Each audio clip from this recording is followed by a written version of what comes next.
Welcome back to another episode of AYS Fight Club. Flying solo tonight, Matt Bricker is doing AKA duty on UFC Fight Pass. So if you want to go hear Matt talk and not me, go get on UFC Fight Pass. Go watch him call the action. Excellent stuff going on right now. But before I start off the show, let's give a special shout out. Well, let's give two claps and a Ric Flair in the chat for LSU alumni Jacoby Savage, who was fighting on AKA and scored a brutal knockout. So good job for Jacoby Savage. We're going to try to get him on the show, ask him about some LSU, ask him about the transition to MMA. So we're going to try to get him on as soon as possible. Let's go ahead and talk about the big news that happened over the weekend. We saw Derrick Lewis, Louisiana native, New Orleans native, now Houston native, come away with a big win against Curtis Blaydes. All right. Derrick Lewis didn't look that great in that fight. I'm sorry, I got to say it. And this is coming from somebody who's been a Derrick Lewis fan since day one. I'm very protective, very biased towards my Louisiana fighters, but I got to call it what it is. It was not a great performance by Derrick Lewis. He was getting pieced up. He was getting pushed back against the fence. It just wasn't his fight. And he just got a good shot in when Curtis Blaydes, when he dives, he leaves that neck like that. So it didn't give his neck much room to flop back when he got that uppercut. Derrick Lewis tapped that chin, and that was it. Night-night. And then he got two shots on the ground. Great knockout. Probably one of the best heavyweight knockouts of the year. But let's back up. This is awful for Dana White, awful for the UFC, because that's a highlight reel knockout. And let's just say that Dana White really wanted Curtis Blaydes to win this. Dana White wants these complete fighters. They're easier to market. And Derrick Lewis, as history will tell you, no matter, yes, he's a very popular fighter, but he just doesn't get the draws. So yeah, Dana White really wanted Curtis Blaydes to win. But the worst part about that is that Derrick Lewis, with that highlight reel knockout, he has nothing now. Now, me and Matt talked about it last week. Now that he got that brutal knockout, Derrick Lewis is going to be on the shelf for a while, because what do you do with him now? Because Dana White already screwed the pooch by saying, yeah, John Jones is getting the winner of Francis and Stipe. Great. But now what comes of Derrick Lewis? I mean, the only option right now is have Derrick Lewis on standby in case either Stipe or Francis drops out of that fight. Have Stipe step in, make it for the championship if Francis drops out, but make it for an interim title if Stipe drops out. So that's the only thing you can do with Derrick Lewis at this point. I know Derrick Lewis said he would love to fight Alistair Overeem, but if Dana White makes that, now he risks his new number 2 guy, Derrick Lewis, getting beat by a way past his prime Overeem. He risks Overeem just derailing the whole division. Like Dana needs to be careful what he does with Derrick Lewis right now, because this could pretty much end the entire heavyweight division. So let's be careful on that. All right, let's go ahead and move on to another thing, something I'm very excited about. All right, so we got Ben Askren and Jake Paul coming up in April. Well, guess what's happening on the undercard? We got Frank Mir, heavyweight legend, one of the best heavyweights of all time, going up against Antonio Tarver in a boxing match. And I'm ashamed of you fight fans. When this was announced, I saw on Reddit, I saw on Twitter, I saw on Facebook, I saw the comments. I'm very disappointed in all you, because nobody seems to be excited about this. Why? I mean, both guys are ancient. They're both old and decrepit, but I'd much rather see that than, let's say, like this prospect rising up, beating up Tomato Can number 89.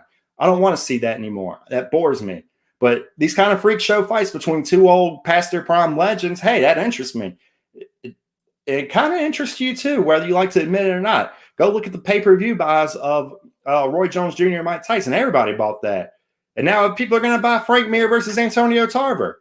I mean, yeah, both guys are very old, very past their prime. We'd love to see this fight back in 2008. It'd have been a great scrap, but we get it now. So I'm not going to complain. I'm going to watch it. I'm going to enjoy myself. I'm going to pop me a bowl of popcorn. I'm going to sip some alcohol and just watch, relax, and have fun. It's okay to have fun watching these fights. We love fights. Fighting is in our DNA, quote unquote, Dana White. We will watch anybody fight. And to piggyback on that, to prove me right on that, what else happened this past week? We saw an OU football player get whooped in a bar bathroom by this short little curly head kid with some fight experience. That's probably the most viral video of the week in the world of sports, that is. That's one of the most talked about videos. And what to take away from this? Well, one, OU takes losses on and off the field constantly. Once the regular season's over, that's it. OU loses everywhere. Basketball, playoffs, you name it. Now they're losing in bar bathrooms to little curly-headed guys. But that was hilarious to me because, like, I knew watching this video, I knew that OU guy was in trouble when the curly-headed kid looked at his friend and said, "Which one do you want?" I'm like, this is bad.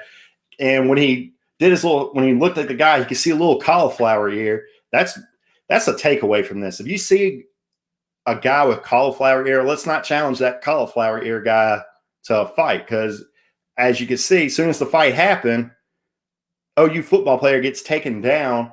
The little curly-headed kid gets his hooks in. That's how. As soon as he got the hooks in, I'm like, oh dear, oh my God, there we go. And he just wailed on him. I mean, it's 2020. Well, now it's 2021. It's 2021. Take a lesson from this. Don't fight anybody in public anymore. MMA gyms, boxing gyms, martial art gyms, wrestling clubs, they're sprouting up everywhere. You don't know who is a trained fighter and who's not. Don't go to your local jiu-jitsu gym, for example. Over at our jiu-jitsu gym in downtown Hammond, go look at those people. They don't look like big badasses by any stretch of the imagination. They look like average guys like you and me. They look like your accountant. They look like your college professor. There's a guy over there, Little Ninja, Ben Piku. Little guy, nice as it can be. One of the nicest guys I've ever met in my entire life. He'd smoke you. He will ruin your life if you step up to him. And that's just, I'm not telling you to challenge. I'm just giving you a warning. If you were to ever step up to that kid, he'd kill you. So that's the biggest takeaway from that. No matter how small somebody is, if you challenge somebody, you're running a risk right these days. You're running a risk that this guy could possibly be a well-trained fighter. So don't say I didn't warn you. Another thing to take away from that, another part of the video people don't talk about enough was at the beginning we saw a guy walk out of the bathroom with 2 drinks in his hand. Why are you having 2 drinks in the bathroom, buddy? That's gross. Very, very gross. All right, so this ain't going to be a long show tonight. I'm sorry. I mean, we don't have any guests. It wasn't a busy week in the fight world. Not many fights got booked. What can I do? It's a slow week for fight. So, but something did pop up. Something that people in the fight community have been talking about was that TJ Dillashaw recently released some sparring footage with him against Bellator champion Juan Archuletta. And everybody's like, oh, TJ looks sharp. TJ looks sharp. TJ looks sharp. Yeah, he did. But that was a heavily edited sparring session. There was a lot of cuts happening. So don't believe everything you see in these little highlight sparring packages. We don't know what TJ really looks like. And he doesn't have a dance partner yet. So let's pump the brakes on this. Let's not get hyped for TJ Dillashaw to come back yet. I'm a huge TJ Dillashaw fan. Back when I used to write for Sci-Fighting, that was him upsetting Henan Barral was the main event I covered. I was doing a live coverage of it. I was writing, and that was the first opportunity I ever got in MMA media. And I'll never forget that, and I always hold a soft spot in my heart for TJ Dillashaw. Same reason I hold a soft spot in my heart for Daniel Cormier. Not because he's from Louisiana. He's a Louisiana native from Lafayette. But because when he beat Dan Henderson, I was doing live coverage of that on Sci Fighting. Shout out to Sci Fighting. I don't know if they're still around anymore, but hey. And another piece of news that happened was Jermey Stephens has announced that he's moving up to lightweight. And boy, I cannot be happier about that. Before that fight happens, do yourself a favor. Go to the coast.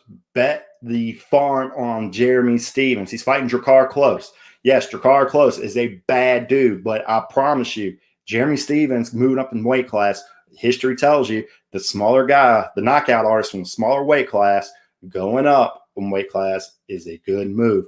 Look at Dustin Poirier. Look at Kelvin Gastelum. Look at Darren Till. They leave their original weight division, featherweight, and they move up to lightweight. Yes, Jermey Stephens has fought lightweight before and he went down, but then he found what kind of fighter he was in featherweight. Now he's going back up to lightweight. Now we get to see a new lightweight Jermey Stephens. And man, I'm telling you, bet Jermey Stephens, bet as much money as you can. He's going to win and he's going to look damn good. He is a threat at the lightweight division. If he fights Drakkar Close and he gets absolutely demolished, looks horrible in it, I'll repay your betting ticket. That's how confident I am in him. So yeah, that's pretty much all that has happened this week in the world of MMA news. But tomorrow night we do have a fight coming on. We got UFC on ESPN Plus 44 fight night. We got Jairzinho Rosenstrike versus Cyril Gane. This is a good free card, everybody. Very, very good from top to bottom. To start it off, the curtain puller, we've got light heavyweight action in the 205 division. We got Dustin Jacoby versus Maxim Grisham. I'm sorry, I totally messed that guy's name up, and I apologize. Dustin Jacoby, fun guy to watch. He will grind you against the fence. He will dirty box you. And Grisham, like his record, 31-8. That means he has some miles on him. He's fought in Pro Fight League, PFL. Absolute beast. The dude has got hands for days. He will crush anything that he hits. So, yeah, I'm going to take Grisham in this one. Next, we got Ronnie Lawrence versus Vince Cachera. Not familiar with Cachera that much. I mean, I should be, but I'm not. All right, but we got the guy fresh out of Tennessee. We got Ronnie Lawrence. That's who I'm taking in this one. Ronnie Lawrence is very good, sitting on a 7-1 record. Most of his wins either come by a decision or knockout. He likes to stand and bang. He'll piece you up. Very good fighter. So I got Ronnie Lawrence in that one. Next fight, we got Alexis Davis versus Sabina Masso. Masso being brought in for this one. They're going to prop her up. She is very talented. Very, very talented. She's already fought Justine Kish, beat her, choked her out, fought J.J. Aldrich, smoked her. I mean, it was a split decision, but on my card, it was a clear 30-27 on that. All right, and I mean, she's 3-1 in the UFC. That is a good record. Sky's the limit for this lady. So that's what I'm going to take. I'm going to take Sabina Matzo on this one. Next fight, we got, all right, I love this fight. Alexander Hernandez. Remember that name. This is a star on the rise. He's taking on Thiago Moises, also another name on the rise. All right. I feel like they're setting up Thiago Moises here to fail. So I'm going to take Alexander Hernandez. He's ranked number 15 in the world at lightweight, and for a damn good reason. He's going to skyrocket in 2021. Don't say I didn't tell you that, because he is.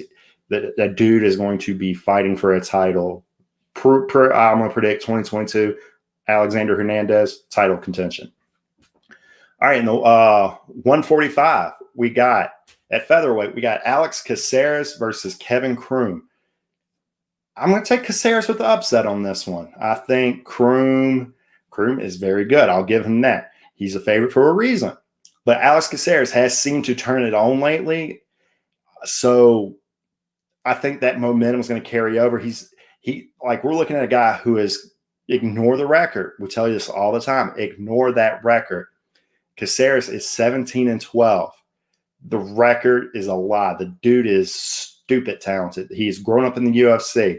He has been fighting. Let's see how many fights in the UFC he has. We'll count it together.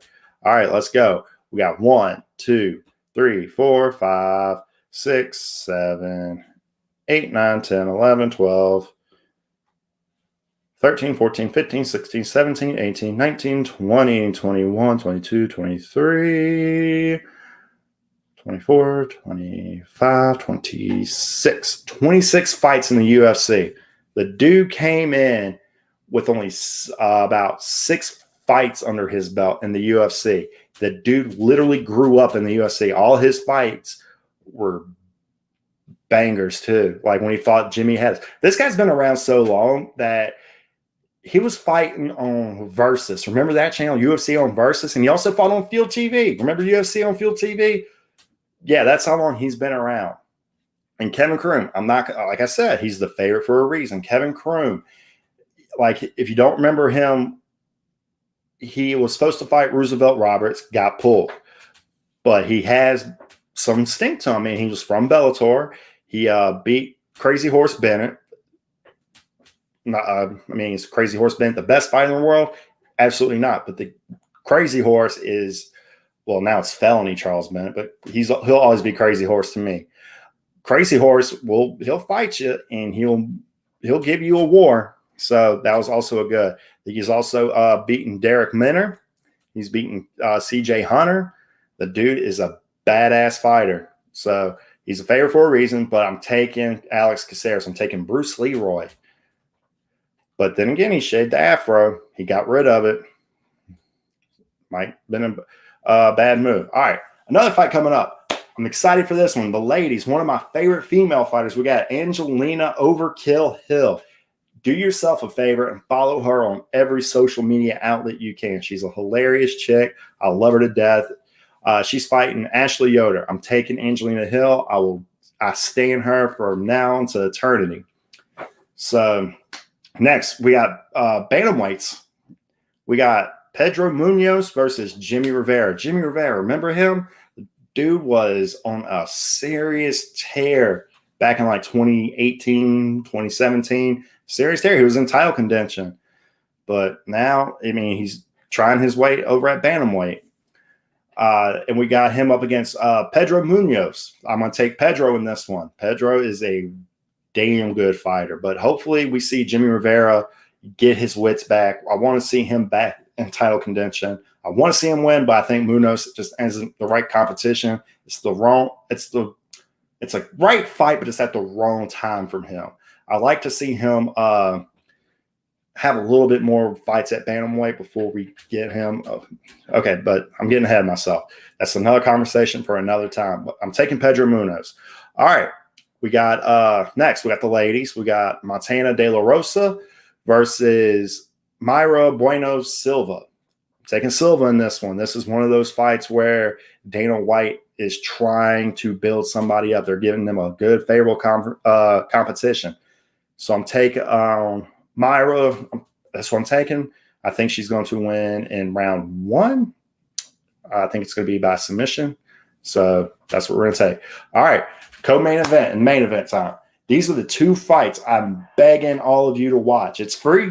It's on ESPN Plus. No one, I mean, if you don't have an ESPN Plus account, it's obviously not free. But if you have an ESPN Plus account, it's free. And we got Nikita Krylov versus Magomed Ankalaev. Ankalaev, remember that name. That's another guy I think is going to be getting some light heavyweight stink on him pretty soon. He's going to be fighting for a title, if not this year, definitely next year, early next year. That's my prediction. The dude is an absolute animal in that cage. We last saw him when he fought who did he fight last? Oh, Ion Cutabella. He fought him twice. If you don't remember that first fight, Ion Cutabella was bobbing and weaving. He got rocked. He kept pretending like he was getting rocked. I mean, I think he really was rocked. And then he wasn't defending himself, and they waived off the fight, and it was very controversial.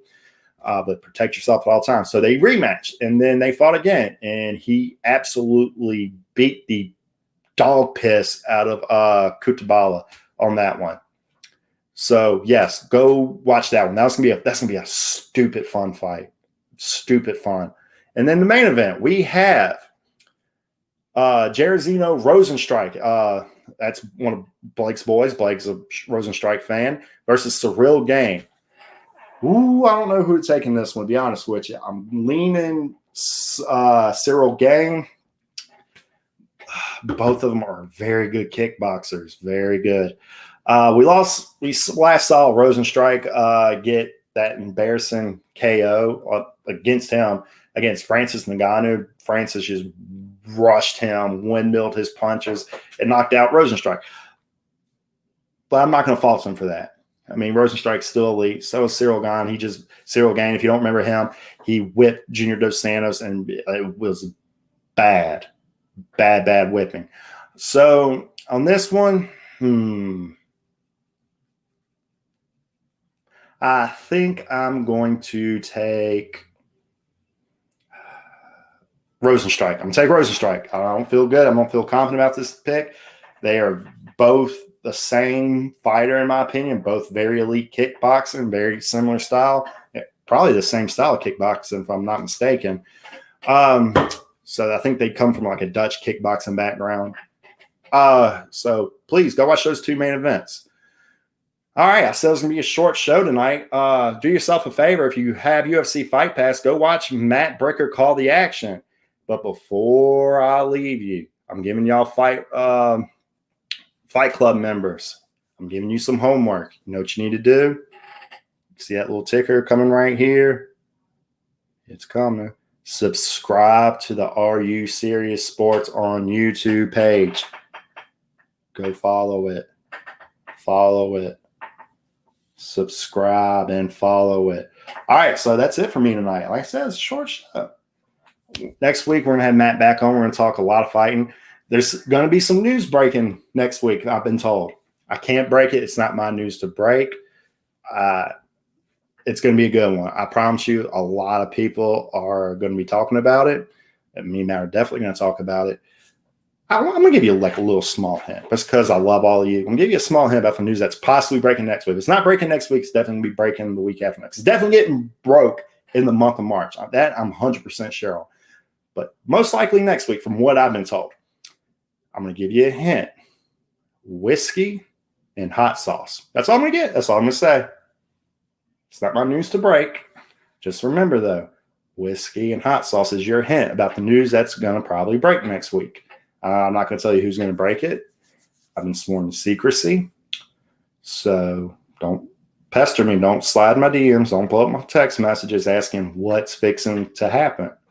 But just know, if you follow the hints, whiskey and hot sauce, you'll probably figure it out. But until then, be good, behave yourself, and remember the first rule of Fight Club: tell all